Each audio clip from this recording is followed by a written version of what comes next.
হাসরের ময়দানে আপনি বুঝবেন। যদি বেলালকে জিজ্ঞাসা করেন, বেলাল ঈমানের দাম কত, বেলালকে বলবেন ঈমান কাকে বলে, তো হযরতে বেলাল বলবে উত্তপ্ত বালুর মধ্যে বুকে পাথর চাপা দিয়ে মরুভূমির রৌদ্রের মধ্যে পড়ে থাকাকে ঈমান বলে। খাব্বাবকে বলবেন, খাব্বাব ঈমান কাকে বলে, তো হযরতে খাব্বাব রাদিয়াল্লাহু তাআলা আনহু বলবেন কামারের দোকানের জ্বলন্ত লাল কয়লার মধ্যে নিজের দুই পাশের কোমরের গোশত খুলে খুলে চর্বি সহ ফেলে দিছে আমার মনিব ঈমানের কারণে। ঈমান এটাকে আপনি কি বুঝবেন?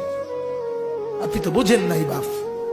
সারা পৃথিবীর জনসংখ্যা একেবারে বরাবর 800 কোটি পৌঁছে গেছে। 800 কোটি মানুষের মধ্যে 200 কোটি যদি ইমানদার হয়, মুসলমান হয়, তা এখনো তো এই মুহূর্তে 600 কোটি বেঈমান পড়ে আছে।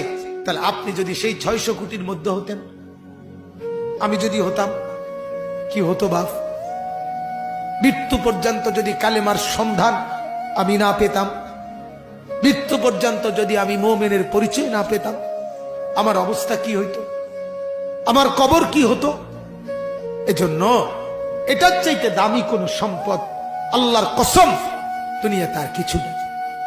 লা ইলাহা ইল্লাল্লাহ এই কালেমার সর্বনিম্ন দাম, সবচেয়ে কম মূল্য আল্লাহ যেটা দিবেন কালেমার, সেটা হলো 10 দুনিয়া বরাবর জান্নাত দান।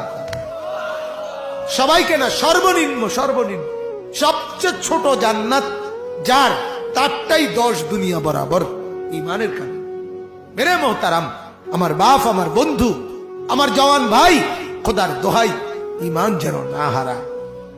অভাব আসতেছে, দুর্ভিক্ষ আসতেছে সারা পৃথিবী ব্যাপী। এটা পূর্বাভাস, আজ হোক কাল হোক, এই বছর হোক আর 10 বছর পরে হোক, পৃথিবীতে যখনই তীব্র অভাব লাগবে, দুর্ভিক্ষ লাগবে, তখনই রাসূলুল্লাহ সাল্লাল্লাহু আলাইহি ওয়াসাল্লাম বলেন দাজ্জাল আবির্ভাব হবে।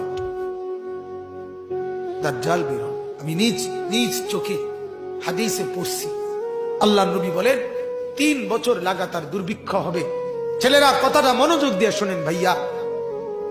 3য় বছরের দুর্ভিক্ষে নবীজি বলছেন আসমান থেকে 1 ফোঁটা বৃষ্টি হবে না, আসমান থেকে জমিন থেকে ফসল উঠবে না। এজন্য হাত ধরে বলি ভাইয়া, চতুর্দিকের এই দুর্ভিক্ষে, অভাব, পেরেশানি আর অস্থিরতা, আজ হোক কাল হোক, এটা পূর্বাভাস।